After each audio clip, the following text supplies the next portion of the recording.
I get a lot of people in my comments saying things like, yeah, but AI is stupid in it gets things wrong in it and it's useless and I've never found anything useful for it. And it got me thinking, why do people think that when I'm able to do this kind of analysis, make business decisions, grow my business faster than it's ever grown before? Why are they still struggling? Am I doing something special? And I realized that whenever I talk to people who are having difficulties with artificial intelligence or think it's stupid or think it's all going to blow over and we won't be using AI in a couple of years, whenever I talk to those people, they're generally using the free version of ChatGPT. They're not using Claude Code. They're not using Cowork. They're using the free version of ChatGPT, which is not very good. They're probably also using the auto model selector because they don't know to use the drop down to choose thinking, and they're on the free account, so they're probably running out of usage limit. And that's why they're probably finding artificial intelligence a little bit underwhelming, because they're using a crappy version of it. They're using something that's from basically 6 months ago, a year ago. Some of us are using things like Claude and realizing just how much we can do with it. I think we're going to lead to this weird bifurcation where the people who are paying for the best tools know how good those tools are. They know how good Claude is, and they're getting really amazing results from it. So they are more willing to pay more. They're going to go up and up and up. The people who are not willing to pay will be on the free plans. They will not get very good results from it. They will think AI is not really worth investing in. So they're more likely to not pay anything. So their results are going to go down and down. We're going to see the split between the people who are investing in learning this stuff, paying for the tools, and the people who have no interest in that. I'm not going to learn how to do this, continue to use the free tools, continue to be safe in their knowledge that these tools aren't very good, but that's because they're using the free crappy versions, and they're going to be in a difficult position a couple of years from now, or a year from now. Vindaloo says, I'm the opposite. I've been open jaw amazed with what AI can do. Yeah. I cover this stuff every single day, and most days I will find something and I'll be like, wow, that's cool. It happens again and again and again. I'm always surprised when people don't see that, but I think it is because they're using free models. They're not engaging in the technology. They're not interested in it. And that's fine. There are good reasons to be wary of AI. I'm not going to downplay them, but I think they're doing themselves a little bit of a disservice as well. Is Claude better than GPT? Yeah. Go to my newsletter. All this week I've been doing stuff on Claude because a lot of people are now coming over to it. So on Monday I did Claude Cowork Basics. I did one about moving to Claude.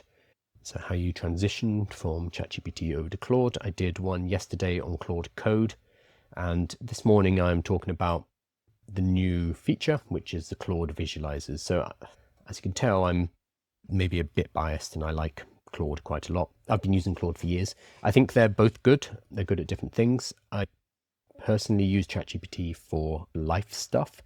The main reason for that was it had the persistent memory, I think, like it's had it for years. So if you've been using ChatGPT for years, it's been slowly filling up its memory with stuff about you, which means when you ask it a question, it already knows about your business, it knows about your life, what computer games you're playing, it knows about your dietary requirements, where you live, etc. It knows all of this information, which gives it much richer contextual answers when you ask it a question, because it'd be like, oh, yeah, that'd be a great restaurant for you, but you can't eat shellfish or whatever, so I don't think you should go there. Or, yeah, there's a new video game out which is really good for you because you love these other games, or whatever. So I find that really useful.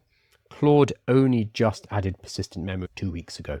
I'm already finding it makes Claude a lot better for me personally. That's the only thing that's kept me with ChatGPT is the persistent memory, but you can now move your memory into Claude.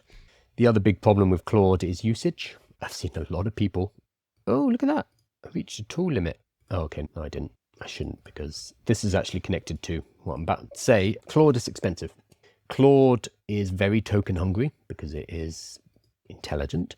On the free plan, you're going to get hardly any usage. They have no interest in free users.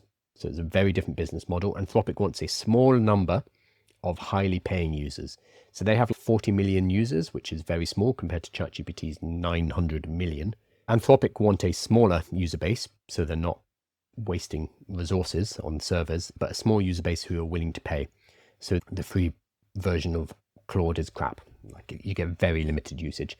So you're probably going to need the $20 a month. However, What really surprises people when they move from ChatGPT to Claude is if you pay for ChatGPT $20 a month, you get really good usage. Like, you're basically never going to hit the limits. With Claude, you will hit the limits, especially if you're using Opus.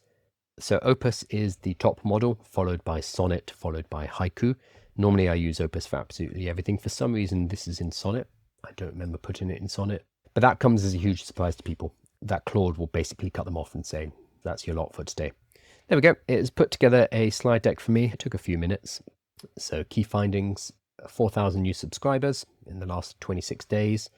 The 58% match conversions, sequence B leads on revenue. A versus B difference is not statistically significant. So can I strip this down to one sequence? But no, it's not statistically significant detail, so keep A and B.